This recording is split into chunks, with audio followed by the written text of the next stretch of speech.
Hai, kembali lagi bersama saya Raditya Setiawibowo dari tradingclinic.id. Hari ini saya akan membicarakan masalah psikologis trading bersama offline bersama penjaga. Kalau kita bicara tentang psikologis trading, artinya kita bicara tentang pola pikir manusia, bicara tentang perilaku manusia, bicara tentang karakter manusia, bicara tentang sikap mental manusia, dan bagaimana cara berpikir dari orang itu.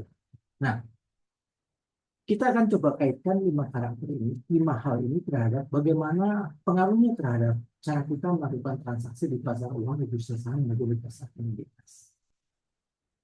Namun demikian,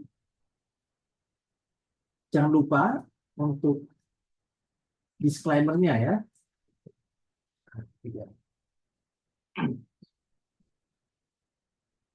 Ya, ada beberapa hal yang akan kita bahas. Yang pertama terkait dengan apa sih sebenarnya psikologis trading itu, kemudian apa fungsinya, kemudian bagaimana cara kita untuk melihat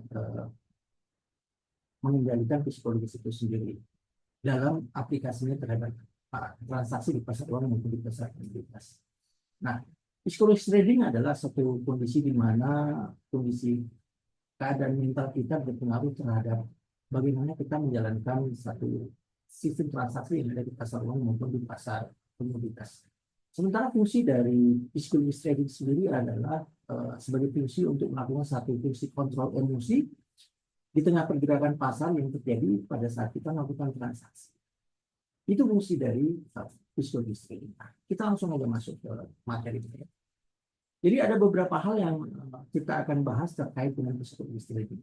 Yang pertama, kita akan bahas masalah eh, aspek-aspek yang berpengaruh terhadap psikologis trading. Yang pertama kita akan bahas masalah bagaimana uang yang akan kita gunakan dalam melakukan transaksi tersebut, apakah bisa bersumber dari uang kebutuhan sehari-hari atau bahkan uang dingin gitu ya, atau uang yang tidak terpakai. Nah, itu juga akan berpengaruh terhadap psikologis kita pada saat melakukan transaksi di pasar uang maupun di pasar komoditas. Kemudian cara kita dalam melakukan membatasi risiko pada saat bertransaksi itu juga bisa berpengaruh pada psikologis kita pada saat melakukan transaksi. Yang ketiga ada tentang kondisi bagaimana win rate kita. Win rate kita ini artinya apa? Artinya uh, probabilitas pada saat kita melakukan analisa. Jadi ketika kita melakukan analisa dari 10 kali analisa, berapa kali benar, berapa kali salah. Nah, itu juga akan bisa kita jadikan sebagai satu acuan untuk bisa mengendalikan psikologis kita pada saat melakukan transaksi. Yang keempat, adanya sebuah trading plan. Jadi banyak orang yang ingin melakukan transaksi di pasar uang maupun di pasar komoditas, namun tidak banyak dari mereka yang punya persiapan yang matang, yang bagus sebelum melakukan transaksi. Kita akan juga bahas berkenaan dengan bagaimana mempersiapkan trading plan sebelum melakukan transaksi. Yang kelima atau E ya, kita akan melakukan sebuah evaluasi terkait dengan trading plan yang juga kita buat, apakah sesuai dengan rencana, eh, analisa kita dan trading plan kita, atau bahkan dia bergerak di luar ekspektasi kita atau di luar trading plan kita. Nah, yang terakhir uh, kita akan membahas masalah bagaimana sikap overtrade yang sering terjadi pada trader terkait dengan overconfident pada saat melihat pergerakan pasar yang diharapkan sesuai dengan analisa yang telah kita lakukan. Di overtrade ini berkaitan dengan besaran transaksi yang akan kita lakukan berbanding dengan modal yang kita miliki. Seperti itu. Oke, nggak usah berlama-lama. Kita mulai dari penggunaan uang dingin pada saat kita melakukan transaksi. Jadi banyaknya karakter dari masyarakat yang melakukan transaksi di industri berjangka yang mana karakter itu beraneka ragam gitu ya. Dan terkadang mereka menggunakan uang-uang yang digunakan untuk kebutuhan sehari-hari untuk melakukan transaksi di pasar uang yang besar terjangkau. Uang yang bukan idle money ini sangat berpengaruh pada saat kita melakukan transaksi karena eh, ketika melakukan transaksi itu harusnya seharusnya sebagai seorang trader kita itu bebas dari sebuah tekanan atau bahkan uang yang kita gunakan karena memang idle money atau uang yang tidak eh, diperlukan untuk kebutuhan sehari-hari, ya, bebas dalam proses pendanaan. Jadi sebelum melakukan transaksi, karena kita menggunakan idle money, maka dalam menerapkan sistem manajemen risiko maupun trading plan, ya, kita akan ringan-ringan saja gitu, ada tekanan. Ya, gitu. Tapi beda ketika kita trading dengan uang kebutuhan sehari-hari, nah itu beban pikirannya itu sangat beda sekali. Jadi hal itu juga akan berpengaruh terhadap objektivitas pada saat kita melakukan suatu proses analisa dan mengambil sikap pada saat kita melakukan transaksi. Kalau bebannya ya, kalau dari sisi beban pikiran pada saat kita menggunakan uang kebutuhan sehari-hari untuk melakukan transaksi, ya kekhawatiran pasti akan muncul gitu. Karena itu bukan uang yang istilahnya nganggur gitu yang kita bisa gunakan pada saat melakukan transaksi. Uang yang merupakan kebutuhan sehari-hari ini tentunya tidak bisa digunakan untuk melakukan satu aktivitas yang sifatnya berisiko tinggi seperti di transaksi di pasar uang mungkin di pasar tujuan, karena Anda pasti akan tertekan sekali. Itu yang pertama. Nah, ini yang harus dihindari supaya Anda terbebas dari tekanan psikologis pada saat melakukan transaksi. Ini yang harus dihindari. Yang pertama. Yang kedua, dalam melakukan transaksi yang namanya pergerakan pasar, itu memang kita bisa analisa pakai dasar teknikal, pakai dasar fundamental. Namun seperti yang telah kita ketahui bahwa pendekatan teknikal maupun fundamental itu merupakan satu pendekatan yang sifatnya pendekatan probabilitas. Jadi kemungkinan. Jadi bukan sebuah analisa yang sifatnya hasilnya pasti. 1+1 sama dengan 2, bukan hal yang seperti itu. Jadi pada saat analisa teknikal menunjukkan penurunan, kemudian fundamental menunjukkan penurunan, kemudian kesimpulannya Anda melakukan sell, bukan berarti harga pasti akan turun. Tapi bisa saja harga bergerak berlawanan arah dengan posisi Anda. Sehingga untuk mengantisipasi hal-hal yang seperti itu, kita memang harus batasi risiko. Jadi selayaknya bisnis-bisnis lain, industri yang lain, ya sektor misalnya, batasan risiko itu wajib kita miliki.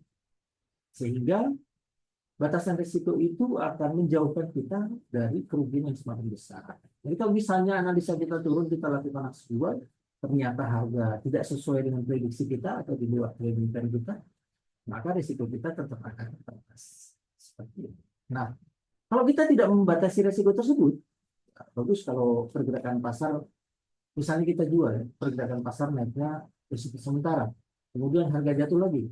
Bagus kalau seperti itu, ya artinya kita bisa untung.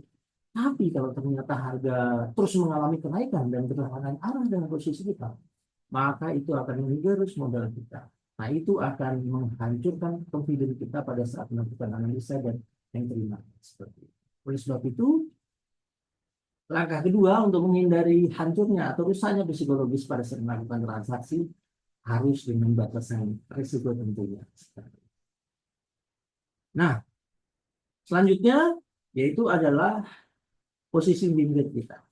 Posisi win rate kita ini berkaitan dengan jam terbang kita saat melakukan transaksi gitu ya.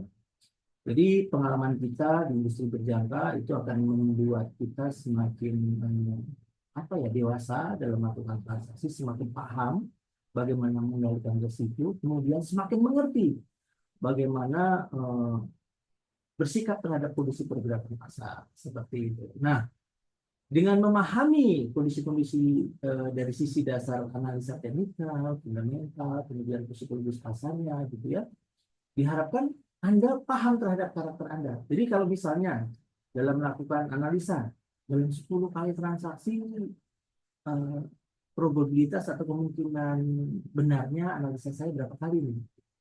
Misalnya dalam 10 kali transaksi, kalau misalnya kita belajar di demo akun ya, yang kita harapkan bisa membuat kita terbiasa, yang kemudian kita masuk ke live akun, ya, dari 10 kali analisa kita benar berapa kali? Oh misalnya saya benar 7 kali, kemudian salah 3 kali. Jadi pada saat Anda melakukan transaksi sekali salah, kemudian kedua benar, ketiga benar, keempat benar, dan kemudian kebenarannya itu sudah mencapai 6 atau 7 kali, artinya ada kemungkinan 2 kali lagi Anda salah. Anda harus mampu mengendalikan diri untuk mencari peluang baru atau bertransaksi di kesempatan yang lain seperti itu. Jadi eh, hal-hal yang semacam itu yang dapat membantu mengendalikan psikologis Anda pada saat Anda melakukan transaksi di pasar uang, khususnya mungkin pasar komoditas seperti itu. Ini tiga hal yang terkait dengan psikologis trading. Nah, hal yang keempat, masalah kedisiplinan. Kadang-kadang kita sudah membuat sebuah perencanaan sebelum kita melakukan transaksi, ya kan? Dari perencanaan yang sudah kita buat, kita akan masuk di level berapa, kita akan keluar di level berapa, target keuntungan kita berapa, kita masuk berapa besar, itu sudah kita buat. Namun begitu pergerakan pasar berbeda dengan apa yang kita analisa, kemudian kita berubah pola yang sudah kita buat tadi, atau rule yang sudah kita buat, atau perencanaan trading yang sudah kita buat. Nah, hal itu juga akan merusak sebuah plan kita pada saat kita akan melakukan transaksi. Jadi baiknya ketika kita melakukan transaksi itu memang membuat sebuah perencanaan trading yang dasarnya dari analisa teknikal, analisa fundamental, hingga terbentuk arah tren akan naik, apakah fundamental ini mendukung adanya tren naik. Kalau memang fundamental mendukung adanya tren naik, artinya strategi kita follow the trend. Maksudnya adalah ketika harga teknologi naik, berarti kita turun untuk beli, turun untuk beli terus, ya kan? Sampai secara teknikal membentuk satu pola yang namanya overbought atau jenuh beli, yang kemudian baru kita exit market, seperti itu kan. Hal-hal yang seperti itu kita harus biasakan. Jadi ketika kita beli pun kita harus batasi resikonya. Apakah mungkin pada saat trennya naik kemudian tiba-tiba berbalik turun? Bisa saja. Salah satu contoh sederhananya adalah pada saat sekarang ini ya. Kita melihat bahwa pergerakan harga emas misalnya, karena rencana The Fed yang akan memangkas suku bunga 50 basis poin gagal ya, dan apa yang disampaikan oleh Gubernur The Fed Jerome Powell menyampaikan bahwa rencana pemangkasan suku bunganya 25 basis poin itu menguntungkan dolar. Menguntungkan dolar artinya mendorong pergerakan emas mengalami penurunan misalnya. Oh, kita secara teknikal udah lihat nih emas mau turun, secara fundamental emas mau turun, kita sell. Begitu kita sell, tiba-tiba harga berbalik naik. Berbalik naik karena faktor apa? Karena faktor geopolitik. Karena faktor misalnya Israel menyerang Hizbullah atau Lebanon, atau bahkan akan menyerang Iran. Nah, kondisi-kondisi yang seperti itu kan kita nggak tahu. Itu yang perlu diantisipasi untuk dibatasi resikonya dengan disiplin. Gitu. Kalau misalnya kita tetapkan risk ratio-nya, target kita ya, misalnya dari sebuah transaksi saya maunya targetnya 100 poin. Kemudian saya mau resikonya 50 poin. Artinya antara target dengan resiko 1:2. 2:1. 2 reward, satunya adalah risiko. Nah, kalau memang kita tetapkan rule and regulation-nya seperti itu, kita harus disiplin. Kalau kita udah mulai molor-molor dari sisi risikonya, ketika kita masuk pasar ternyata harga berlawanan arah. Mau kena nih resiko kita 50 poin tadi seperti yang saya sampaikan. Oh, kita pending aja, kita naikkan lagi gitu. Kita amin aja, kita geser aja stop ordernya gitu, atau batasan resikonya menjadi 75 poin. Begitu mau kena 75 poin, kita naikkan lagi 100 poin, mana tahu harga mau balik lagi. Bukannya harga turun, malah ternyata harga naik terus dan kemudian semakin menurun aktivitas kita. Kayak gitu. Nah, itu juga akan menghancurkan psikologis kita dalam melakukan transaksi. Sesuai kita harus hindari itu.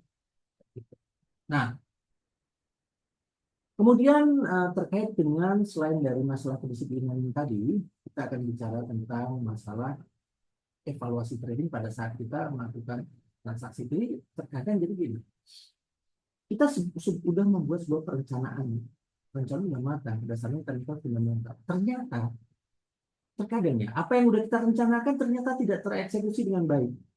Rencana kita ingin melakukan aksi jual atau ingin melakukan aksi beli gitu ya. Tiba-tiba melihat pergerakan pasar yang hektik ya, naik turun karena berita itu kan, tiba-tiba kita berlawanan arah dengan sebuah program yang sudah kita buat atau trading plan yang sudah kita buat. Nah, inilah yang membuat kita harus mengevaluasi kenapa hal itu bisa terjadi. Atau misalnya dari sebuah trading plan yang sudah kita buat, ternyata pergerakan pasar di luar itu gitu, tidak sesuai dengan skenario yang ada. Itu kita jangan paksakan diri untuk masuk gitu. Karena skenario pasar ternyata sudah jauh menyimpang dari apa yang sudah kita rencanakan, apa yang harus kita buat. Nah, banyak trader yang pada saat sudah membuat trading plan dan kemudian mengeksekusi plannya itu tadi sesuai dengan trading plan yang sudah dibuat, dan ternyata skenario pergerakan harganya berlawanan arah dengan pergerakan pasar yang ada begitu ya, mereka emosi gitu. Trading udah satu lot rugi nih. Lihat kondisi pergerakan pasar turun banyak, paksakan lagi untuk beli di bawah. Ternyata harga bergerak turun lagi. Paksakan lagi untuk beli di bawah karena harga udah terlalu jauh turun. Ternyata turunnya sampai ratusan poin dan kemudian membuat posisinya atau equity-nya semakin tergerus dan semakin berkurang. Nah, hal itu juga akan hancurkan psikologis kita untuk berhadapan dengan market itu. Nah, saran kami dengan kondisi yang ada tersebut, kalau kita udah bikin trading plan, kita udah eksekusi trading plan itu, dan kemudian ternyata pergerakan pasar udah menyimpang dari apa yang udah kita rencanakan tadi, saran kami adalah hentikan aja, biarkan aja pergerakan pasar. Artinya hari itu bukan hari itu bukan rezeki kita, hari itu bukan keberuntungan. Jangan pernah khawatir karena industri berjalan, opportunity-nya itu kapan saja. Dalam satu minggu ada 5 hari kerja gitu yang bisa dimanfaatkan, 24 jam. Gitu. Jadi jangan pernah khawatir kehilangan peluang. Tapi selalu khawatirlah kehilangan modal Anda atau menghadapi sebuah resiko dibandingkan peluang yang ada. Ini yang menjadi sebuah evaluasi buat kita untuk melakukan pemantauan kembali terhadap trading plan yang sudah kita buat itu tadi. Nah, selanjutnya yang terakhir adalah masalah hilangkan sikap overtrade. Kalau kita bicara tentang overtrade, ini bicara tentang keyakinan kita pada saat kita melakukan transaksi. Nah, kita kadang-kadang dalam melakukan analisa ya seperti yang kita bahas di awal tadi, probabilitas kita dalam proses kebenarannya dari 10 kali transaksi, 7 kali benar, 3 kali salah. Ya kan? Masuk pasar salah, masuk pasar benar, masuk pasar salah, masuk pasar benar. Artinya kita udah 3 kali salah nih. Biasanya aku dalam 10 kali transaksi misalnya nih ya, 7 kali benar. Tapi udah 3 kali salah dan 3 kali benar. Berarti yang selebihnya bisa saja benar nih.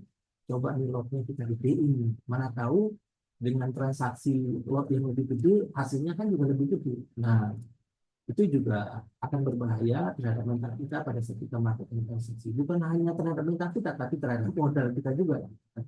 Seperti itu. Nah, hal-hal yang terkait dengan overtrade ya atau bertransaksi secara berlebihan tidak mengimbangi dari modal yang Anda miliki ini akan menghadapkan Anda pada final disaster atau akhir akhir akhir akhir yang tidak baik lah seperti itu. Oleh sebab itu, jadi dalam transaksi itu yang pertama kita harus ngukur diri berapa modal kita, berapa risk ratio yang harus kita gunakan dalam melakukan transaksi. Semisal modal saya misalnya $1.000, jadi saya harus masuk pasar maksimal 10%-nya atau maksimal 20% dari modal yang saya miliki. Jadi ketika saya berhadapan dengan resiko, saya masih bisa mengendalikan resiko itu. Satu contohnya begitu ya. Gitu. Jadi memang overtrade ini seperti pedang bermata dua karena memang industri berjangka adalah industri yang memberikan fasilitas leverage atau dengan modal kecil, dengan jaminan kecil dapat melakukan nilai transaksi senilai 100%. Seperti itu. Dengan modal 1% bisa melakukan transaksi senilai 100%. Itu bisa memberikan satu opportunity atau peluang atau penghasilan yang besar. Namun juga kami ingatkan bahwa itu juga bisa memberikan sebuah resiko yang sama besarnya terhadap potensi yang ada. Itu hal yang perlu diketahui supaya mental trading Anda tidak rusak. Seperti itu. Nah, jadi perlu saya ulas kembali, saya ingatkan lagi. Saya ulang dari belakang ya, hilangkan sikap overtrade atau terlalu overconfident untuk masuk dengan lot yang besar. Kemudian selalu evaluasi kesalahan Anda pada saat Anda sudah melakukan sebuah perencanaan transaksi dan kemudian menghadapi sebuah risiko. Jadi selalu evaluasi kesalahannya di mana, kemudian lakukan perbaikan dan kemudian selalu mulailah dengan pikiran yang tenang, kemudian mental yang tenang juga seperti itu. Nah, Kemudian masalah kedisiplinan tadi jangan lupa bahwa industri berjangka adalah industri yang boleh dibilang resikonya tinggi. Namun seperti hanya di bidang-bidang lain, olahraga lain yang misalnya contohnya misalnya Formula 1. Jadi kedisiplinan ini adalah sebuah sistem yang akan memandu Anda lebih berhasil dalam melakukan transaksi seperti halnya pada saat Anda berolahraga melakukan satu aktivitas berisiko seperti halnya balapan Formula 1 tadi ya. Kapan Anda harus ngerem, kapan Anda harus mengurangi kecepatan, kapan Anda harus ngegas, kemudian eh, kapan Anda harus menghitung dan sebagainya, dan strategi itu harus Anda jalankan secara disiplin seperti itu. Nah, kemudian berkenaan dengan win rate tadi, maka sebelum bertransaksi secara real, lebih baik kita terus melakukan satu pembelajaran di demo akun. Lakukan latihan terus di demo akun untuk bertransaksi. Misalnya dengan modal 10.000 atau melakukan dengan modal 100.000 dolar, lakukan dengan berbagai macam strategi yang pada intinya akan membuat Anda terbiasa. Karena kedisiplinan itu merupakan kebiasaan, karena kebiasaan itu bisa menuntun Anda untuk lebih mahir dalam menghadapi sebuah resiko atau menghadapi sebuah uh, trading plan yang ternyata menyimpang dari apa yang Anda harapkan. Jadi karena terbiasa, maka Anda akan bisa seperti itu. Nah, selanjutnya evaluasi kita terkait dengan masalah batasan resiko. Jadi tidak ada orang yang sukses dalam transaksi tanpa membatasi resiko. Itu adalah buat kami bahwa batasan risiko memang terkadang minum obat terkadang pahit, namun itu akan menyelamatkan Anda dalam jangka panjang. Itu yang harus kita temukan dari Anda. Jadi batasi risiko atau cut loss itu terkadang adalah pahit, namun bila mana harga mengalami pergerakan yang bertentangan dengan posisi Anda secara signifikan, itu akan menyelamatkan aset Anda secara keseluruhan untuk bisa bertransaksi lagi di lain kesempatan seperti itu. Dan yang pertama tadi ulasan kami adalah berkenaan dengan gunakanlah uang dingin untuk melakukan transaksi, jadi bukan uang yang digunakan atau dimanfaatkan untuk kehidupan sehari-hari, berkenaan kebutuhan keluarga Anda atau kebutuhan utama Anda. Jadi dengan adanya uang dingin yang Anda gunakan untuk melakukan transaksi, Anda lebih bisa mengambil keputusan secara objektif dan Anda dapat melakukan transaksi secara uh, jernih gitu dengan analisa yang uh, objektif juga. Demikian saja. Mungkin ada pertanyaan dari rekan trader sekalian berkenaan dengan psikologis trading.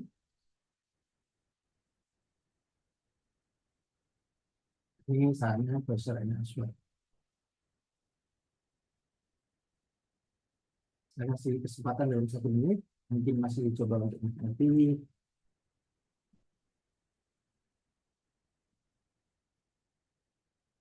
Apa yang bisa kami bantu terkait dengan masalah Anda dalam melakukan transaksi, mungkin karena faktor kebiasaan saja, atau karena faktornya saja, atau karena karakter Anda yang berkaitan dengan 5 hal tadi. Belum ada pertanyaan? Belum ada. Baik, kalau begitu, saya Raditya Setiwibowo dari tradingclinic.id bersama Fakta Investama Berjangka. Senang menyapa Anda hari ini dalam Psikologis Trading. Sampai jumpa.